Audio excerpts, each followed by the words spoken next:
लाभो गुणसंगम किम सुखम प्राज्ञेतरे संगति काहानि समयच्युतिर्निपुणता का धर्म तत्वे रति कसूरो विजितेन्द्रिय प्रियतमा कानुव्रता किम धनम विद्या किम सुखम प्रवास गमनम राज्यम किमाज्ञाफलम। ભર્તૃહરિના શતકો જેમાં પ્રારંભ નીતિ શતકથી કરવાનો છે. એ શતકોની ચર્ચાનો પ્રારંભ કરતા પહેલા બહુ સંક્ષેપમાં ભર્તૃહરિના જીવનની ચર્ચા કરવા. ભર્તૃહરિનું જીવન બે રીતે વિચારાય છે. એક, ભર્તૃહરિના સંબંધમાં દંતકથાઓ, લોકોમાં એમના સંબંધથી ચાલી આવતી વાર્તાઓ, કથાઓ, પ્રસંગો. અને બીજું, એમના વિશે લખાયેલું પ્રામાણિક સાહિત્ય. હરિહર મહોપાધ્યાય ભર્તૃહરિ નિર્વેદ નામનો ગ્રંથ લખ્યો. એ ગ્રંથમાં ભર્તૃહરિના જીવનની ચર્ચા કરે. ભર્તૃહરિનું પૂર્વ જીવન રાજા તરીકેનું, ભોગી તરીકેનું, શૃંગાર રસમાં ગળા ડૂબેલા પુરુષ તરીકે. બીજો તબક્કો, એના જીવનમાં જે આઘાત લાગ્યો એ ઘટના ઘટવાની સાથે જ, અને પછી એમનું વલણ આંતરમુખ બન્યું. ત્યાર પછીનું વર્ણન. ત્રીજું વર્ણન, એમને સદગુરુનો યોગ થયો. એમ કહેવાય છે કે એમના ગુરુઓ તરીકે બે વ્યક્તિઓના નામ છે. એક ચરપતિનાથ અને બીજા ગોરક્ષનાથ. 2000 વર્ષ પહેલા થયેલો મહાપુરુષ છે. ગુરુએ દીક્ષા આપતા પહેલા એમને કસોટી કરી અને ત્યાર પછી 12 વર્ષ એમને એકાંતમાં રહીને સાધના કરી. એમનું સાધના કાળ. પછી એમનું વિચરણ કર્યું છે. ગુરુનો આદેશ હતો પુસ્તકો વાંચવા કરતા ઉઘાડી આંખે આ પૃથ્વીને જુઓ, આ જગતને જુઓ, માનવ જાતને જુઓ, પ્રાણી સૃષ્ટિને જુઓ, વનસ્પતિને જુઓ, પ્રકૃતિના રહસ્યને તમે જુઓ.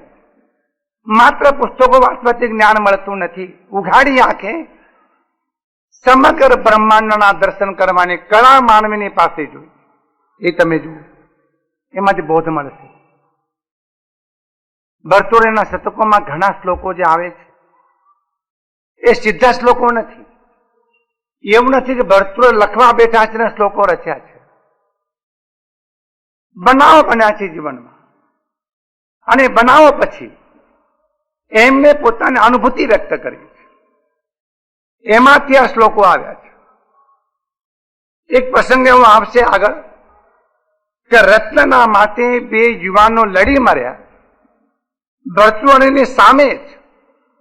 અને તે વખતે ભર્તૃહરિને જે સ્ફુરણ થયું એ શ્લોકનો પ્રારંભ છે. તૃષ્ણામ સિંધિ ભજક સમામ જય મદમ પાપે રતિમ માકુ. અંતિમ વિદાય લેતા બે યુવાનોને ભર્તૃહરિ આ શબ્દો કહ્યા. ક્યારેક ભર્તૃહરિ ભિક્ષા માટે કોઈ ગ્રસ્તના ત્યાં ગયા છે અને ગ્રસ્તે ભોજન આપ્યા પછી કુટુંબ એકત્રિત થઈને ભર્તૃહરિને એમ કહે છે કે આપે તો અમને પાવન કર્યા, તો આમે જે આપણે ભોજન આપ્યું છે એ તો માત્ર ક્ષણભર સુધા તૃપ્તિ માટેનું આપ્યું છે, પણ અમારા સમગ્ર જીવનની તૃપ્તિ થાય એવો બોધ તમે અમને આપો. જુઓ ભાષા, આ ગ્રસ્તો આવું બોલતા હતા, મહારાજ ખાઈ જજો, એ આજની ભાષા. સુધા તૃપ્તિ આપણી થઈ ક્ષણિક, અમારા જીવનની તૃપ્તિ થાય, અમારા જીવનની તૃષા શાંત થાય એવો બોધ અમને આપો. તે વખતે ભરતૃએ 2 શ્લોકો કીધા. પ્રધાનમ પ્રચ્છન્નમ ગરમ ઉપગતે સંભ્રમ વિધિ, આ એક શ્લોક. પ્રિયા ન્યાયાવૃત્તિ મલિનમ શુભંગમ ચ સુકરમ, બીજો શ્લોક. આમાં સામાન્ય ધરતી પર જીવતો ગ્રસ્ત એના જીવનની ચર્યા છે. તમે ગમે તેટલી ઊંચી વાત કરો તત્વજ્ઞાનની, પણ ધરતી ઉપર તમે કેટલા ઉભા છો એ મહત્વનું. ક્યારેક ભરતૃએ રાજસભામાં ગયા છે, રાજાઓએ જુદા જુદા પંડિતોને બોલાવ્યા છે, ધર્મ શું છે, ધર્મ વિશે અમારે જાણવું છે. એવી સભામાં ભરતૃએ પણ હાજર હતા. દિવસો સુધી ધર્મ વિશે સૂક્ષ્મતમ ચર્ચા ચાલી છે. દરેક પંડિતો, દરેક વિદ્વાનો, દરેક માનતો, દરેક આચાર્યો પોતાનો ધર્મ સત્ય છે એ સિદ્ધ કરવાના માટે તર્કથી, દલીલથી, યુક્તિથી, ન્યાયથી પ્રચંડ પુરુષાર્થ કરે છે. એના વચ્ચે ભરતૃહરિ ખરેખર ધર્મ કોને કહેવાય એને એક સાદી અને સીધી વાત કરે છે. તે વખતે ભરતૃએ શ્લોક જે કહ્યો, પ્રાણાઘાતા નિવૃત્તિ પરધન હરને સંયમ સત્ય વાક્યમ કાલે સત્યા પ્રદાનમ યુવતી જન કથા મૂક ભાવ પરેશાન. ભરતૃહરિ ક્યારેક તીર્થયાત્રા પણ કરતા હતા, તીર્થાટન પણ કરતા હતા. અને ત્યારે કોકને એમ પણ થયું હશે કે અમે યાત્રા કરી છે, અને એવો ગર્વ કોઈનામાં જોયો હશે ત્યારે ભરતૃહરિએ એનો ગર્વ ગળી જાય એટલા માટે પણ થોડાક સૂત્રો કહ્યા છે. અને એનો પ્રારંભ, અરે ભાઈ તું 68 તીર્થો ફરી આવ્યો, તમામ નદીઓમાં સ્નાન કરી આવ્યો, 4 ધામ યાત્રા કરી આવ્યો, શત્રુંજને શમિશિખર જઈ આવ્યો, બદ્રનાથને કેદારનાથ જઈ આવ્યો, પણ સાંભળ, લોભ ચેત ગુણેન કિમ પિશુનતા યદ અસ્તિ પાપેન કિમ. અગર તારામાં લોભ જો હોય અને બાકી દુર્ગુણો તારામાં નથી એમ તું માનતો હોઈશ. અમે મંદિરમાં જઈએ છીએ, પૂજા કરીએ છીએ, પાઠ કરીએ છીએ, માળા ગણીએ છીએ, યાત્રા કરીએ છીએ, આરતી ઉતારીએ છીએ, પાઠ કરીએ છીએ એમ તું માનતો હોઈશ. પણ મારા મિત્ર, લોભ ચેત, તારામાં પ્રબળ લોભ જો હોય તો બીજા દુર્ગુણોની જરૂર શું? કોકે એમ કહ્યું કે પાપનો પાપ લોભ. પ્રસંગે પ્રસંગે ભરતૃહરિ આવા શ્લોકો, આલા શ્લોકોની સાથે એ પ્રસંગોની પણ નોંધ મહાપુરુષોએ કરી છે. આપણે માત્ર શ્લોકો નથી જોવાના, એના પ્રસંગો પણ જોવાના છે. અને પ્રસંગો જોતા પહેલા ભરતૃહરિના જીવનમાં પ્રથમ તબક્કામાં જે ઘટનાઓ ઘટી છે એની વિગત સંક્ષેપમાં જોઈ જાય. સુમન નામના તપસ્વીએ અમરફળ આપ્યું છે. એ અમરફળ પિંગલાને આપવું છે. પિંગલા એની મહારાણી પ્રિય રાણી. ભરતૃહરિને એમ લાગે છે કે એના વગર હું જીવી નહીં શકું, અને જેના વગર જીવી ન શકું એ જો મરી જાય તો મારા જીવનનું શું થાય? અરે અમર એ બને. એ ભરતૃહરિની રાગ દશા બોલે છે. એક પ્રસંગ નોંધ્યો છે અહીંયા ચરિત્રકારે. ભરતૃહરિના જીવનમાં એક વખત ઘટના ઘટેલી. રાજા ભરતૃહરિ અનેક દોષોથી ઘેરાયેલો છે. શિકાર પણ કરે છે, ક્યારેક ક્યારેક જુગાર પણ રમે છે, વિલાસમાં પણ ગળા ડૂબેલો છે. એક વખત શિકાર કરવા ગયો છે, એક હરિણનો વધ કર્યો છે. હરિણ મૃત્યુ પામી રહ્યું છે, એને હરિની પાસે છે. વર્ણન એવું કર્યું છે કે મરતા હરિના માથા ઉપર પોતાનું માથું મૂકીને હરિની વિલાપ કરે, જાણે એમ કહેતી હશે કે તમારા વગર કેમ જીવી શકાશે. આવો હરિની વિલાપ કરે, નહીં જીવી શકાય. અને આ દ્રશ્ય જોતા ભર્તૃહરિને પિંગલા યાદ આવે. એ એવું અનુમાન કરે છે કે જે પ્રમાણે હરિની વિલાપ કરે છે એમાં પિંગલા પણ મારા વગર જીવી નહીં શકે. આવો એક ભ્રમ એના મનમાં નક્કી થયેલો છે અને સદભાગ્યે એ ભ્રમણા ભાંગી જાય છે. ઘટના ઘટે છે ત્યારે તો પિંગલાને અમર ફળ આપ્યું છે. અને પિંગલા માત્ર રૂપવતી હતી એમ નહીં, સર્વ કળામાં કુશળ હતી, બુદ્ધિમતી પણ હતી. અને પોતાના પતિને કઈ રીતે પોતામાં કેન્દ્રિત કરવો એ કળા પણ જાણતી હતી. પિંગલા એમ કહે છે કે સ્વામીનાથ, હું અમર થઈને શું કરું? અગર તમે નહીં હો જગતમાં તો મારે જીવવા જીવવું ક્યાં છે? તમે છો તમારું જીવન છે, તમે છો તમારો આધાર છો, તમે છો તમારા જીવનનો વ્યવહાર છે, તમે મારા જીવન છો, તમે અમર બનો. અને ભર્તૃહરિ કહે છે કે ના, તારા વગર હું જીવી નહીં શકું. બસ આનું નામ સંસાર. આ સંસારમાં મોટા મોટી ભ્રમણામાં જીવીએ છે કે તમારા વગર હું જીવી નહીં શકું. ઓલો કહે છે તમારા વગર જીવી નહીં શકું. અને પછી પાછળ જોવા આવે તો એમ થાય કે આ વર્ષો પસાર કરે આ લોકોએ. પિંગલાને અમર ફળ આપ્યું છે. પિંગલાને અમર ફળ મળ્યા પછી જેની સાથે એને ખરેખરો પ્રેમ છે, છૂટકો નથી. આ પ્રેમ શબ્દ વાપરવો પડે છે. પ્રેમ શબ્દ અપવિત્ર થાય આ રીતે વાપરીએ તો, પણ છૂટકો નથી. ભાષા જ આ બની ગઈ છે. પણ જેના પ્રત્યે પ્રબળ કામ વાસના છે એવી વ્યક્તિ પિંગલાને યાદ આવે. પિંગલાનો પતિ ભર્તૃહરિ, પણ પિંગલાનો સંબંધ અશ્વપાળની સાથે છે. અશ્વપાળ રાજા ભર્તૃહરિ કરતા પણ પિંગલાને અત્યંત પ્રિય.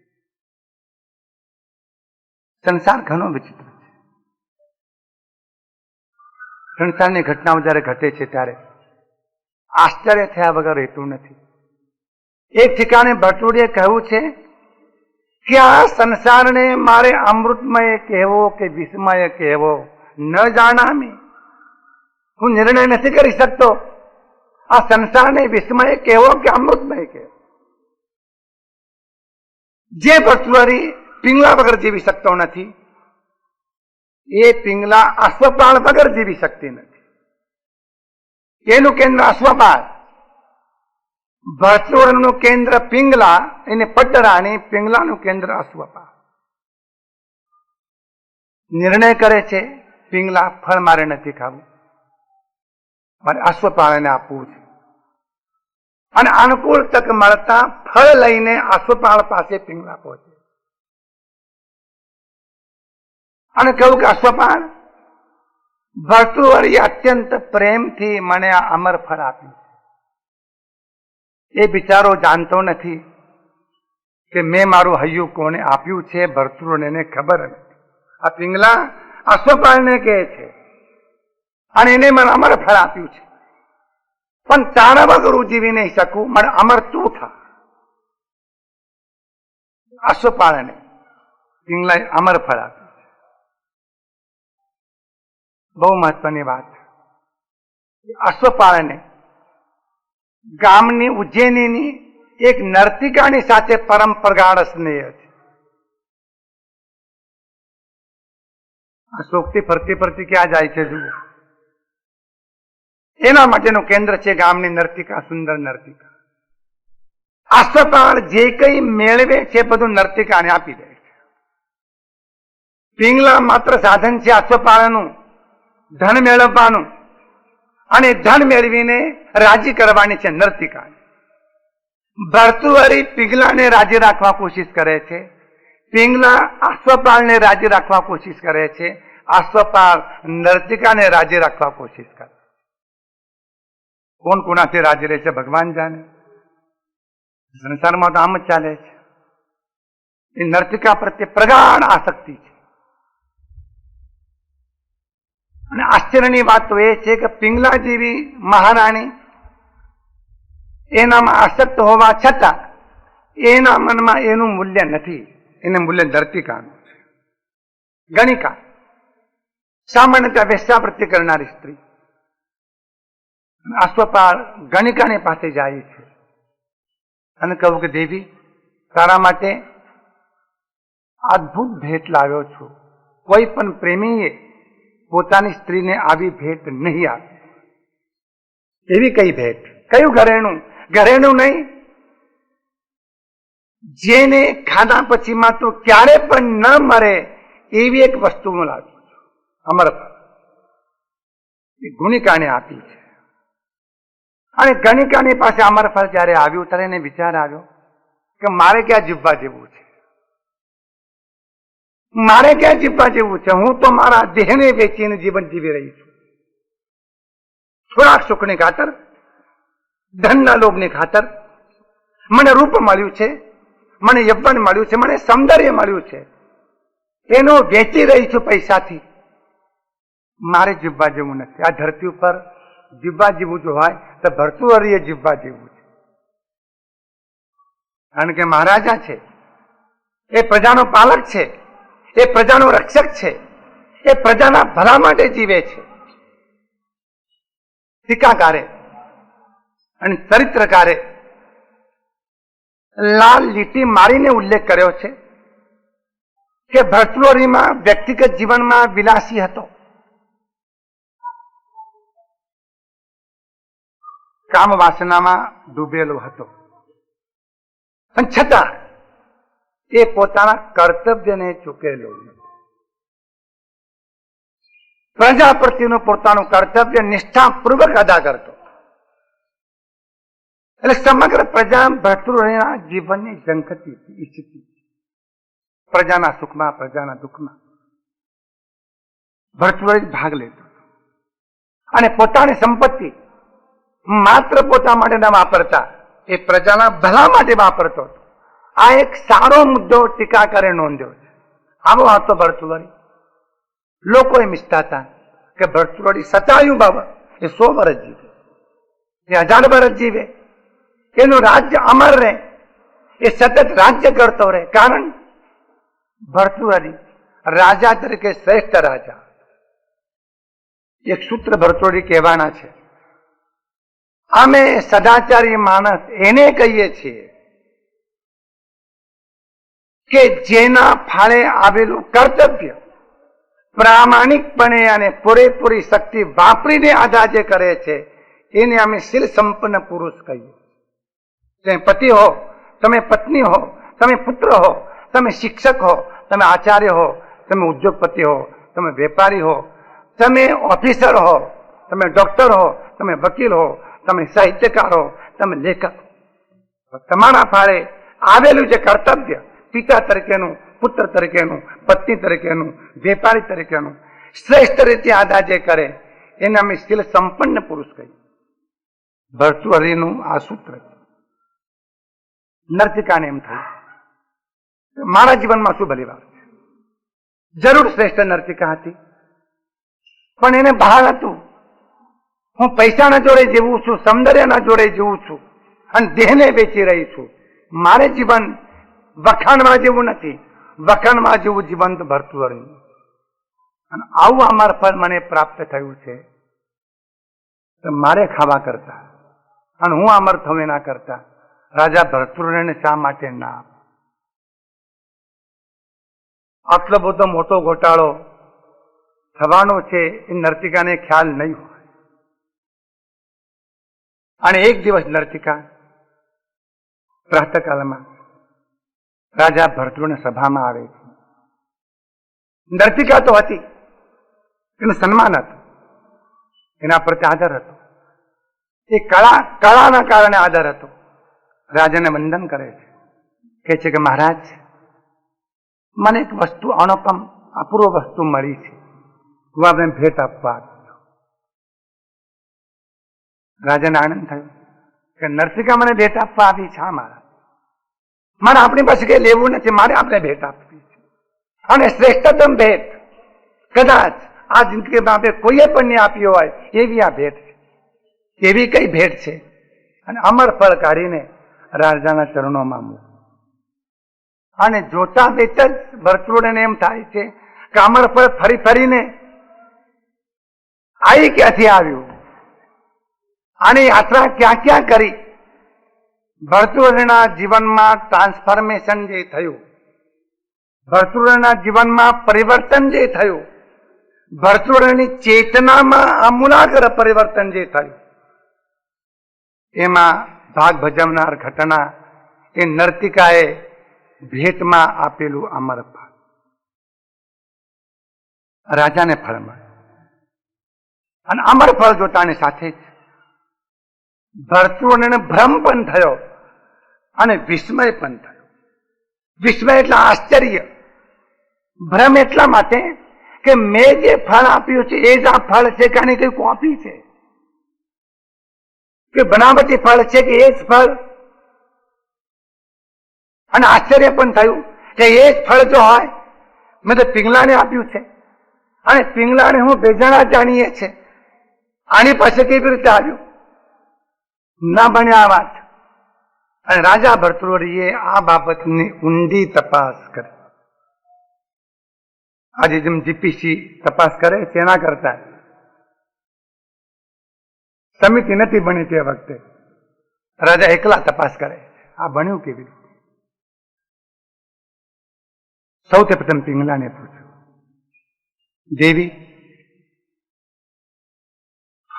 આરોગ્ય મહારાજ પૂછવાનું હોય, તમે આટલા પ્રેમથી મને આપ્યું, એ આપતાને સાથે જ એ ફળ મેં ખાધું, હવે અમર થઈ ગયું. એને ખબર નથી કે આ ફળ ફરી ફરીને આના હાથમાં જવાનું છે. જરા કડક થઈને પૂછ્યું, ઉગ્ર થઈને પૂછ્યું, જીરવી ન શકીએ તાપ. એટલે એને કહ્યું કે હા, એ ફળ મેં અશ્વપાલને આપ્યું. અશ્વપાલને પૂછ્યું, ખબર પડી કે કઈક સંબંધ છે, કઈક કારણ છે.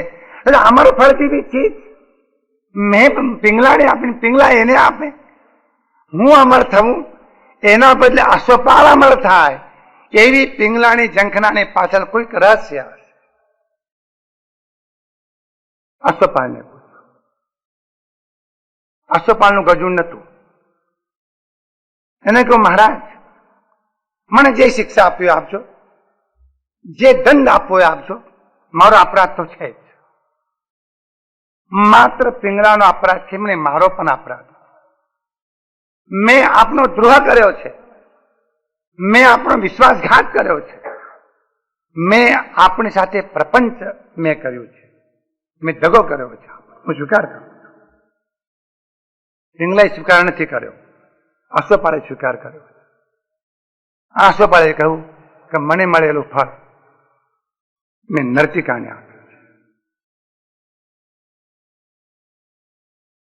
ભ્રમણા ભાંગી ગઈ, દુઃખ થયું.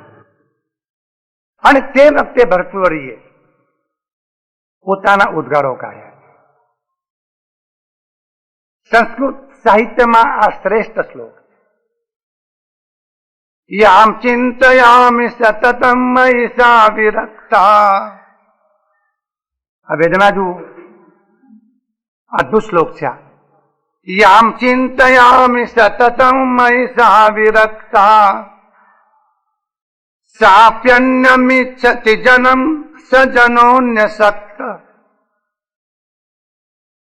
અસ્મત્કૃતે ચ પરિતુષ્યતિ કાચિદન્યા ધીક્તાંચ તંચ મદનંચ ઇમાંચ માંચ. સંસ્કૃત સમજતા હોય તો બહુ આનંદ આવે. ભરતૃહરિ મનમાં ચિંતન કરે છે.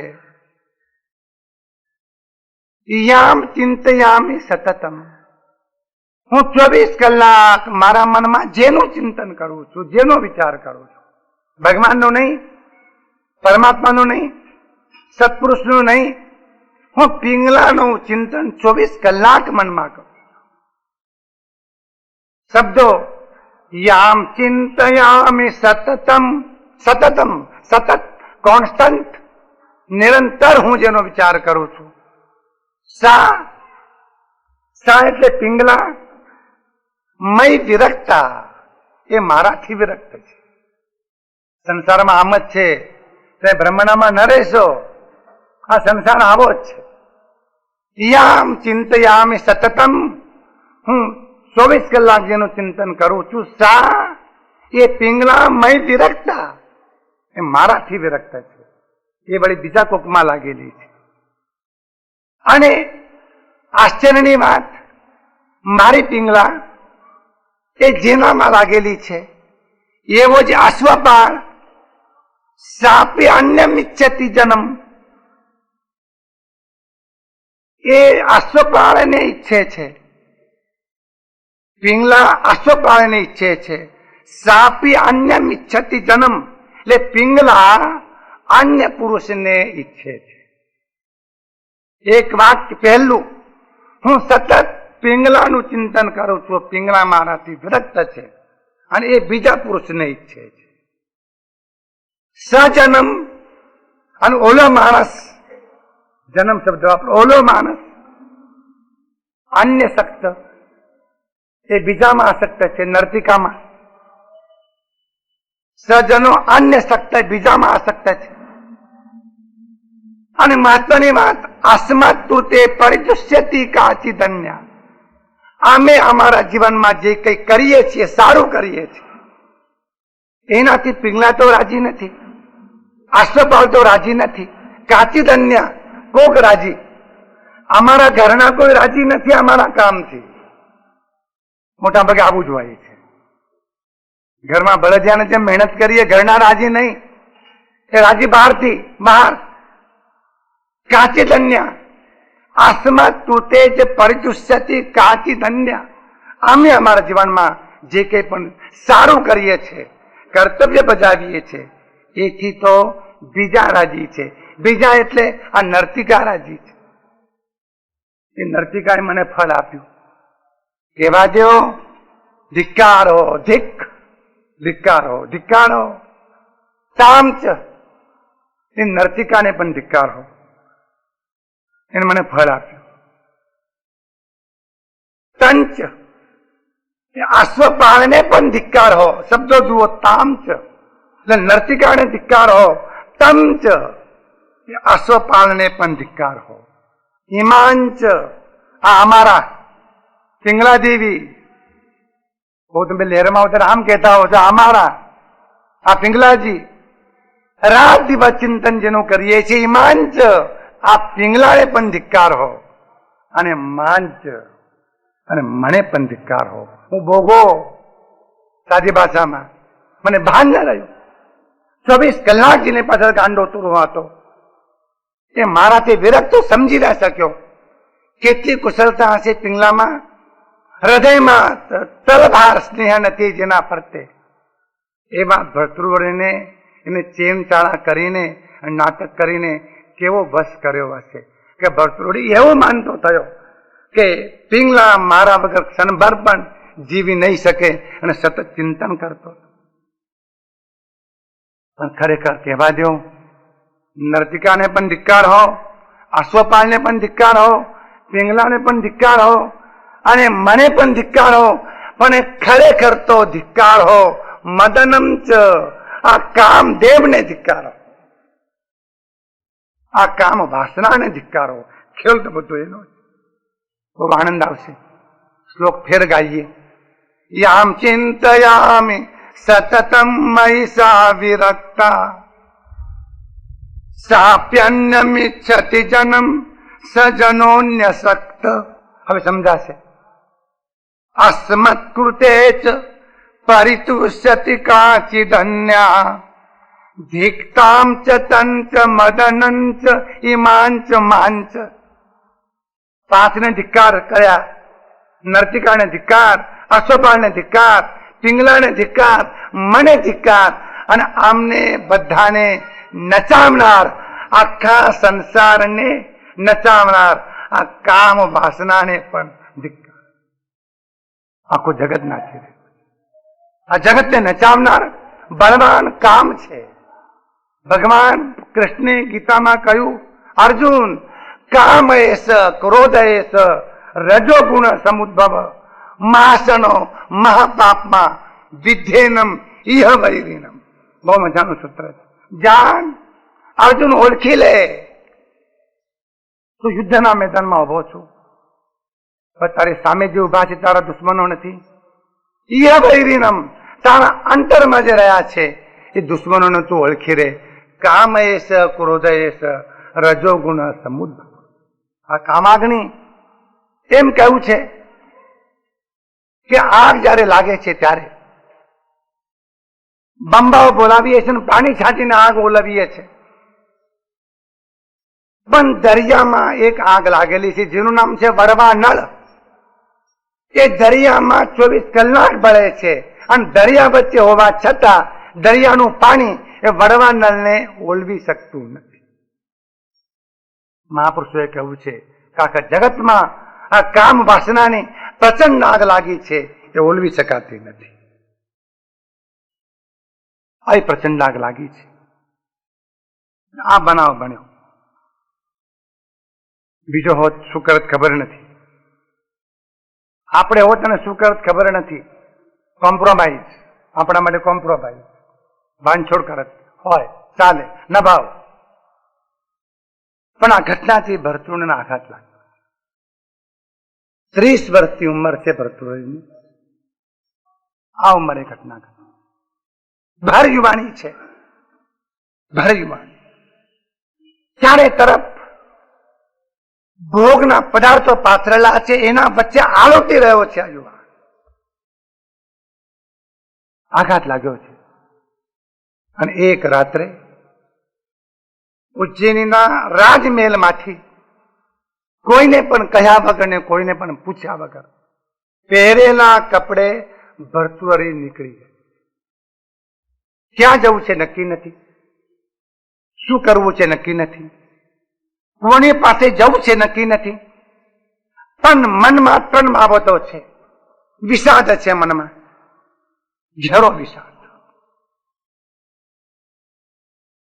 ભગવદ્ ગીતાનો 1લો અધ્યાય મહર્ષિ વ્યાસે એનું નામ રાખ્યું છે વિષાદ યોગ. 1લો અધ્યાય વિષાદ યોગ.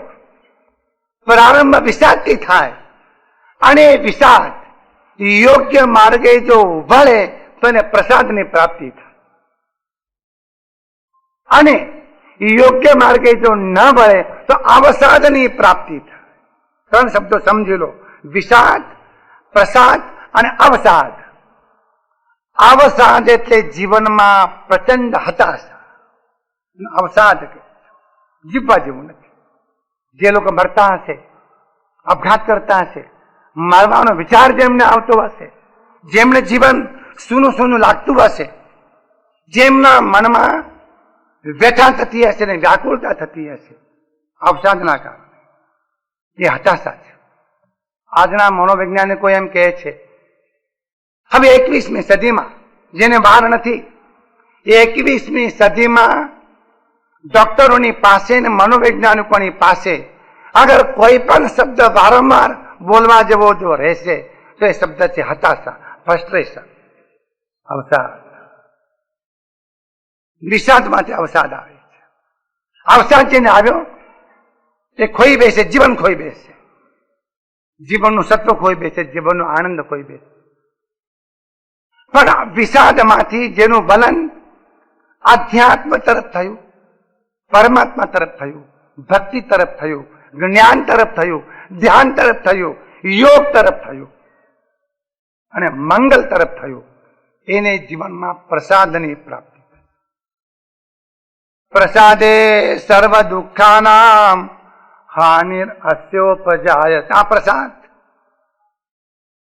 આપણે આનો સીધો અર્થ કર્યો. કથા પછી જે આપવામાં આવે છે તે પ્રસાદ કેટલો સહેલો ને સસ્તો. આ પ્રસાદની પ્રાપ્તિ એને થશે. પ્રસાદેન અંતર્ગત આત્મા, ભગવદ્ ગીતાના 18મા શ્લોકમાં અર્જુન એમ કહે છે કે ભગવંત આપની કૃપાથી મને પ્રસાદની પ્રાપ્તિ થઈ, પ્રસન્ન ચેતસો હોય આંસુ, મારું ચિત્ત પ્રસન્ન બન્યું છે. હવે એ સારી પેઠે મારું ચિત્ત તમારા ચરણોમાં સ્થિર થશે. એ સ્થિતિ સ્થિર થશે. વિષાદ છે મનમાં, ગુસ્સો પણ અને નિરાશા પણ. ચેન નથી પડતું, સંન્યાસ લીધો નથી ભરતુહરીએ હજુ, પણ ક્યાંય જીવનમાં ચેન નથી પડતું. મનુષ્યના જીવનમાં ક્યારેક આવી અવસ્થા આવે છે, અને આવી અવસ્થા આવે તે વખતે જો એને એના સદભાગ્યે કોઈ સત્પુરુષનો યોગ જો થઈ જાય તો જીવનની ગાડી બીજા પાટે ચડી. એટલા માટે કહું છે કે વૈરાગ્યના 3 કારણો છે.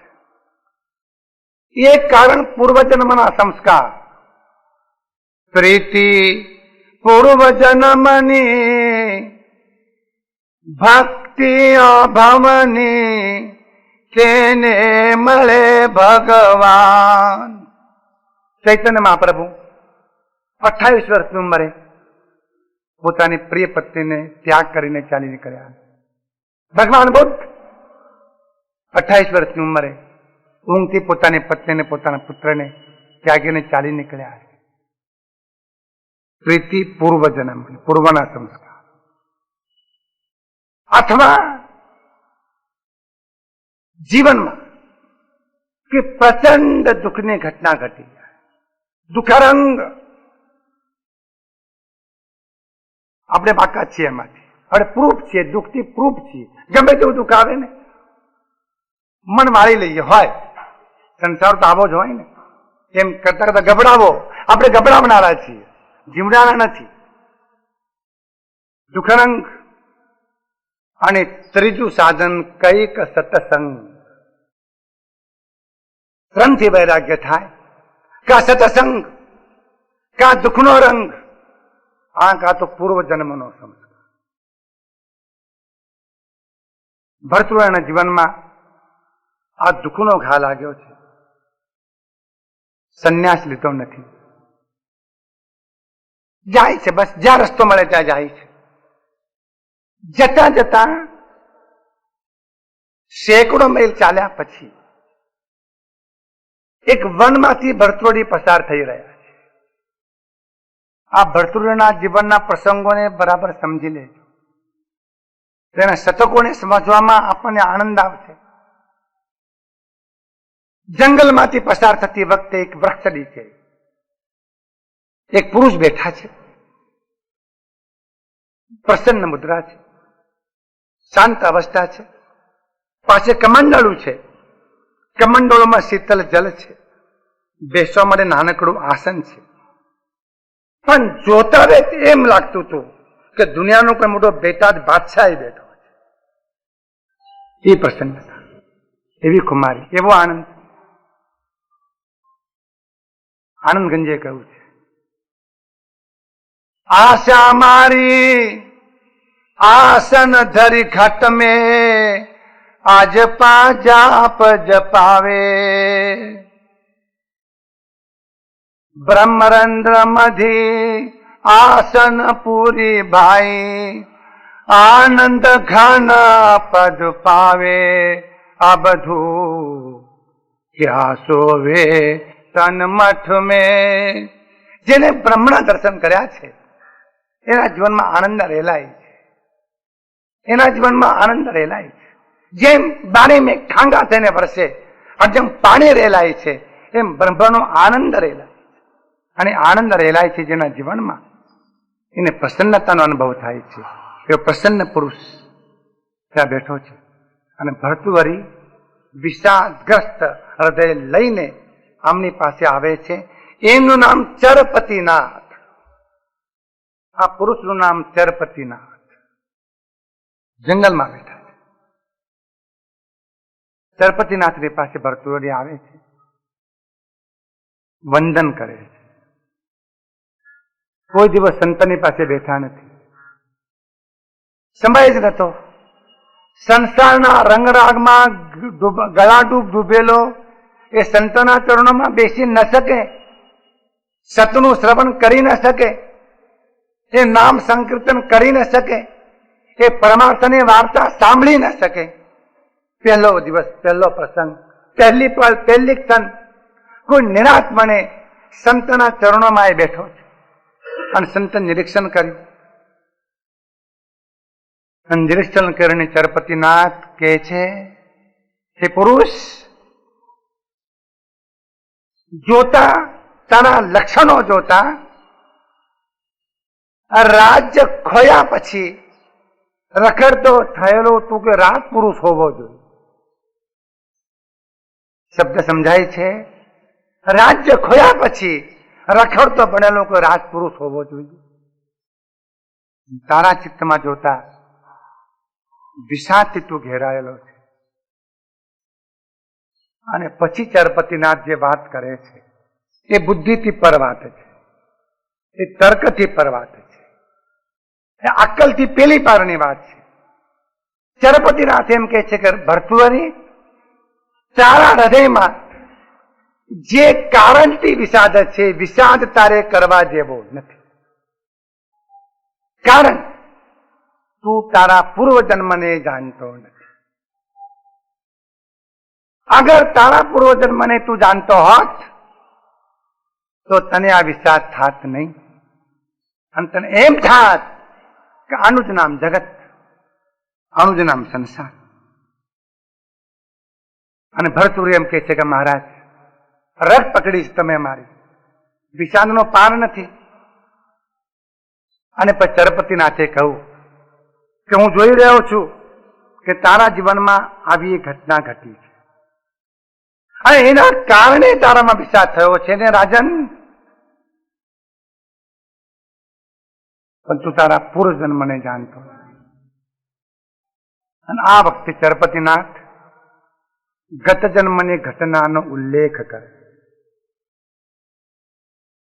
બે પરંપરાઓ મહત્વની છે ભારતમાં, એક જૈન પરંપરા અને એક બૌદ્ધ પરંપરા. આ બે પરંપરામાં પૂર્વ જન્મના જ્ઞાન પર ઘણો ભાર. એના માટે પરફેક્ટ પર્ટિક્યુલર શબ્દ છે જાતિ સ્મૃતિ. જાતિ એટલે જન્મ, સ્મૃતિ એટલે સ્મરણ. આ જન્મ પહેલાનો વ્યતીત કરેલો જે જન્મ, એનું સ્મરણ કોઈ કારણથી આ જીવનમાં જો થઈ જાય તો માણસને વિરાગ પ્રાપ્ત થયા વગર નહીં. દ્વેષ હશે, દ્વેષ પણ શાંત થશે. એ કર્મનું ફળ તો તત્કાળ મળી જાય, પણ જેમ પાણી કોઈ ઠેકાણેથી પસાર થયું હોય અને પાણી સુકાઈ જાય પછી પણ પાણીની રેખા ત્યાં હોય છે. વાત સમજી લેજો બરાબર. પાણીની રેખા ત્યાં હોય છે. પાણી સુકાઈ ગયું તો પાણીની રેખા ત્યાં હોય છે. એમ જે કઈ કર્મ કરીએ છીએ એ કર્મનું ફળ ભોગવ્યા પછી પણ ઓલી રેખા અંદર પડેલી હોય છે. એવી રેખા લઈને બીજા જન્મમાં આત્મા યાત્રા કરે છે. આવી અનેક રેખાઓ આપણા જીવનમાં છે. કર્મ તો પૂરું થયું, કર્મનું ફળ પણ ભોગવાઈ ગયું, પણ રેખા સાથે છે. એ રેખા હોવાના કારણે એનું એ કર્મ પુનઃ પુનઃ કરવાની પ્રેરણા અંદરમાંથી જાય. જરા વાત બરાબર સમજી લેજો. એનું એ કર્મ વ્યક્તિ કેમ કરવા પ્રેરાય છે? એનો એ ક્રોધ, એની એ કામ વાસના, એનો એ અહંકાર, એની એ ઈર્ષા, એનો એ લોભ, એનો એ દ્વેષ, પુનઃ પુનઃ એ જ એ રેખા. આપણી પાસે રેખાઓ છે. કર્મશાસ્ત્રનો સિદ્ધાંત સમજી લો કે જે કર્મ કરીએ છીએ એ કર્મનું ફળ તરત જ મળે છે. કોઝ અને ઇફેક્ટ એના વચ્ચે અંતર નથી. કાર્યકરણની શાખા અતૂટ છે, પણ કર્મ કર્યા પછી અને કર્મના ફળ ભોગવ્યા પછી રેખા જે પડે છે એ રેખા પુનઃ એ કર્મ કરવા તરફ આપણને પ્રેરે છે. એ રેખા જેને ભૂસી નાખી એ પુનઃ કર્મ નહીં કરે. અને શાસ્ત્રોનો ઠામ નિર્ધાર છે કે ધ્યાનમાં ચેતના ગયા વગર એ રેખા ભૂસાતી નથી. સત્ય સમજી લેજો. માટે ધ્યાનમાં ગયા વગર રેખા નહીં ભૂસાય, તપથી નહીં ભૂસાય, વ્રતથી નહીં ભૂસાય, જપથી નહીં ભૂસાય, યાત્રાથી નહીં ભૂસાય. માત્ર ધ્યાનમાં રેખા ભૂસાય. એ રેખાને ભૂસવી એનું નામ નિર્જરા. ખરી પડવી કે રેખા પુનઃ જાગૃત થાય. ભરતુડને કહે છે કે ભરતુવરી, ધારા નગરીમાં એક જન્મમાં તું એક ધનપતિ હતો. તારી પાસે અનર્ગળ ધન હતું, બુદ્ધિમાન પણ હતો, પણ વિલાસી તો હતો. અને એ જ નગરમાં આ પિંગલા એક શ્રેષ્ઠ નર્તિકા હતી. અને એ જ નગરમાં આ અશ્વપાલ એક શ્રેષ્ઠ સંગીતકાર તરીકે હતો. ત્રણેય પાત્રો જોવા, સંગીતકાર, અશ્વપાલ, આ નર્તિકા અને તું શ્રેષ્ઠી. તારી પાસે ધન હતું. ધનના જોડે તે નર્તિકાને તારા આધીન બનાવેલી. પણ તે વખતે પણ એ નર્તિકાને તારા પ્રત્યે રંચ માત્ર પણ પ્રેમ નથી. એનું હૃદય તો સંગીતકારમાં હતું, એનું વલણ સંગીતકાર તરફ હતું.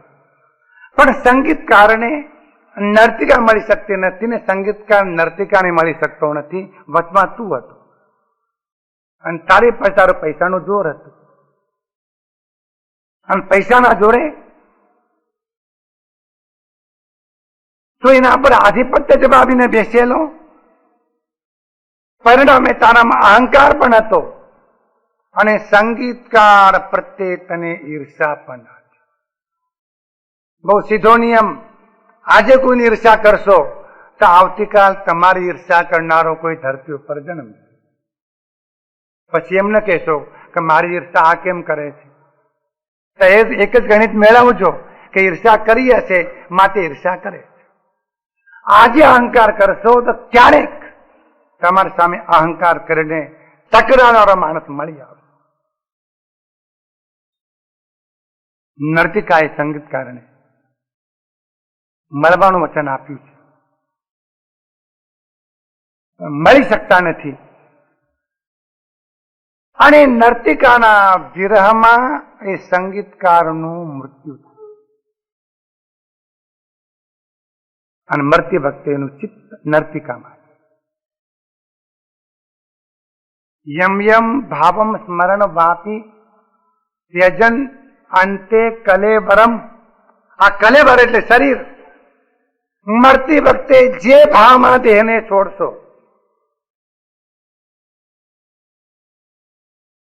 એ ભાવ પ્રમાણે જન્મ થશે. એટલે કહેવત છે મતિ તેવી ગતિ. બોલે નર્તિકા એક તપસ્વી બાબાને રસ્તામાં જતી અને આવતી વખતે મસ્કરી કરતી હતી. એમ કહેતી હતી કે તપસી જોજો પડશો લપસી. નર્તિકા જબરી હતી, એ કહ્યા જ કરતી હતી. અને થયું પણ એવું. તપસ્વી હતા પણ બોર ઉપર હતું, ઝાડ બોરનું હતું અને મોટું બોર તૈયાર થયેલું. હવે જે માણસે ઉપવાસ કર્યા છે, ઉપવાસ કર્યા પછી એનું ચિત્ત બોરમાં ગયું. તો ઉપવાસ કરે ત્યારે ખબર પડે આપણને કે શેનું ધ્યાન અંદર થાય છે. રાજગરાનો શીરો કે જે કઈ ધ્યાન થતું હોય તે મોરૈયો એકાદશીમાં આપણને યાદ આવ્યા કરે. યમ યમ ભાવમ સ્મરણ આપી. મરતી વખતે અંતિમ સમય બહુ મહત્વની પડે છે. છેલ્લી ક્ષણ બહુ મહત્વની છે. એટલા માટે મહાપુરુષો કહે છે કે છેલ્લી ક્ષણને સુધારવાના માટે આખા જીવનમાં કાળજી લેવી પડે.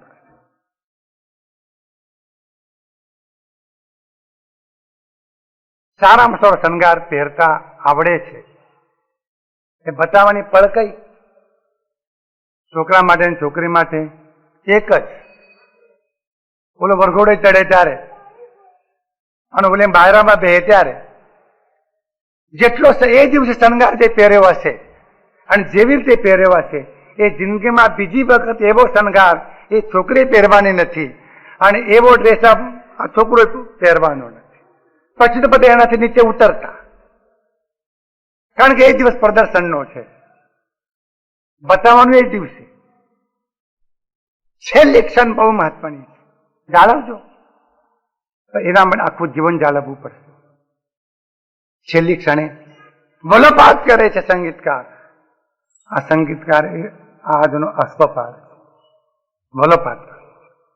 આ નડ્યો તો ભરતુઆરી નડ્યો તો, ધનિક તરીકે નડ્યો તો, અને તે વખતે પણ આ નર્તિકાને ભરતુઆરી પ્રત્યે સ્નેહ નહોતો.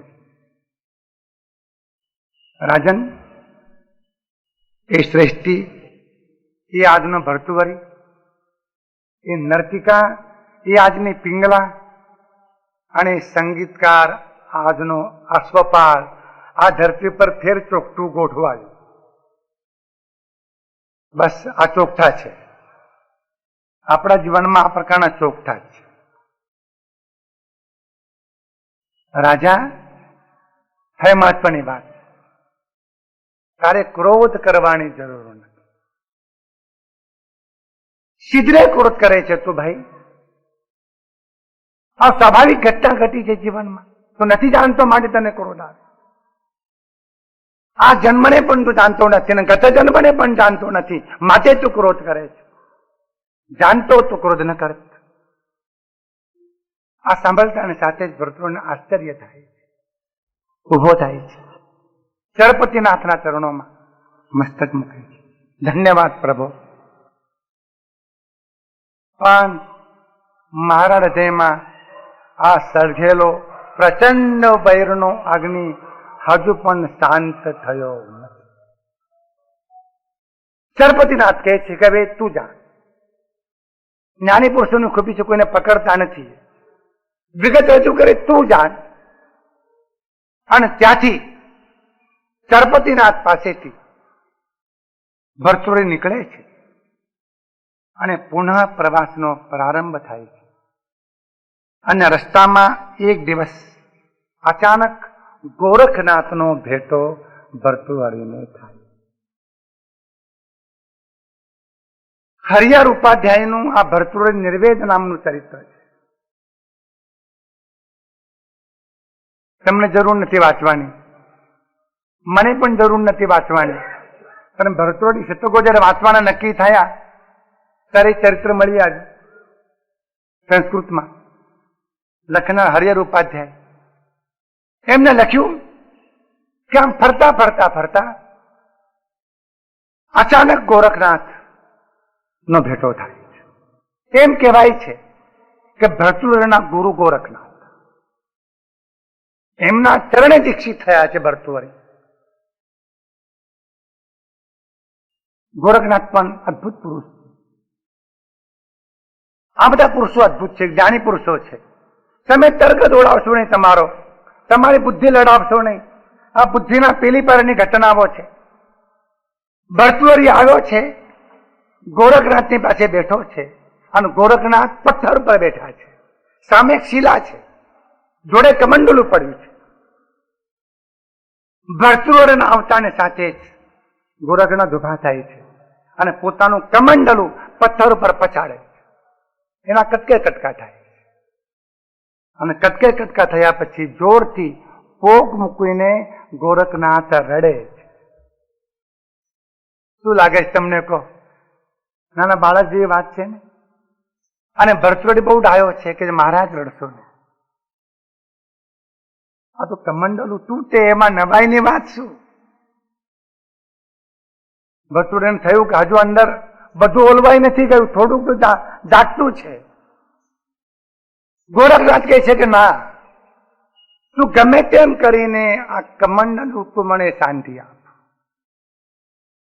સાંજેલું પણ મને ચાલશે.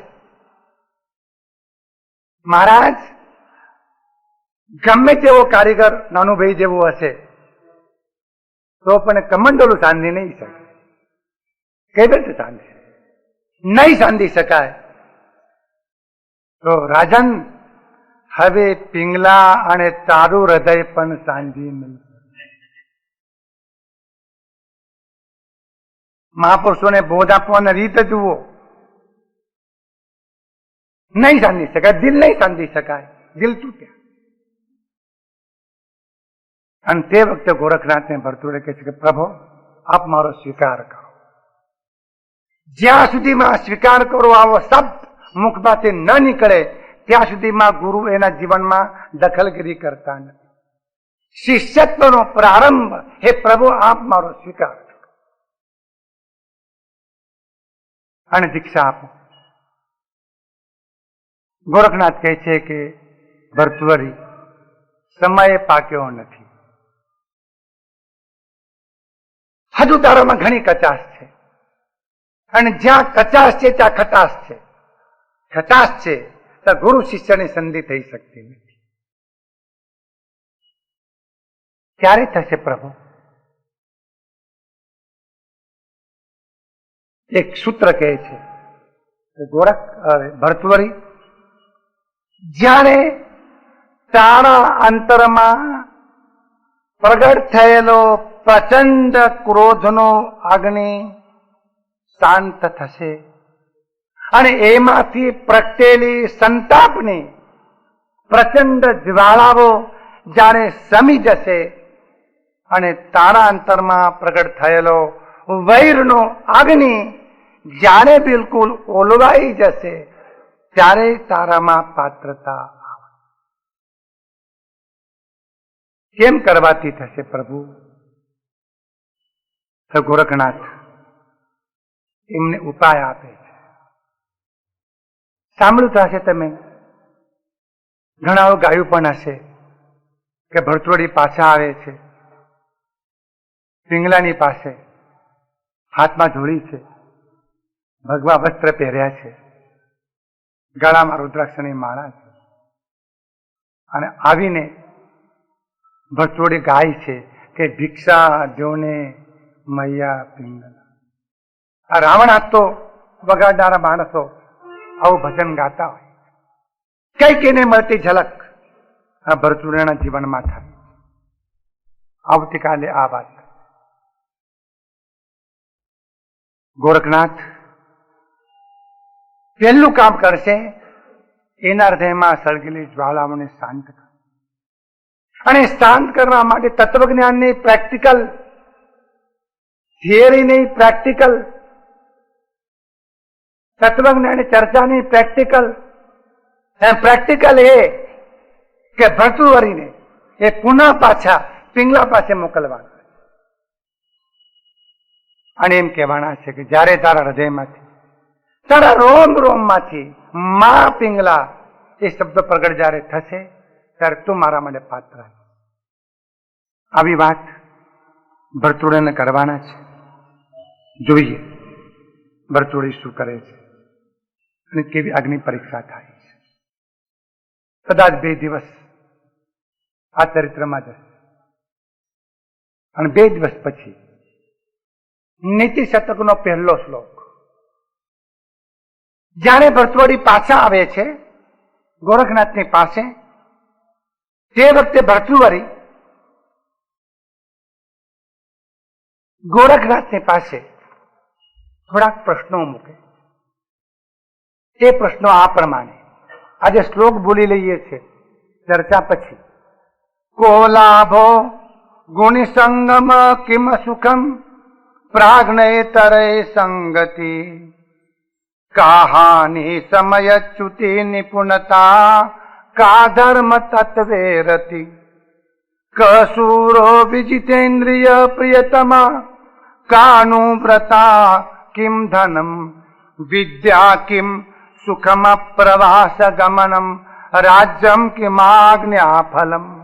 શ્લોકની ખૂબ એવી છે કે ભર્તૃહરિ પ્રશ્ન પૂછે છે, કો લાભો, હે ભગવંત, આ જગતમાં, સંસારમાં માનવ દેહ પ્રાપ્ત થયા પછી આ જીવનમાં સૌથી મોટો શ્રેષ્ઠ લાભ કયો?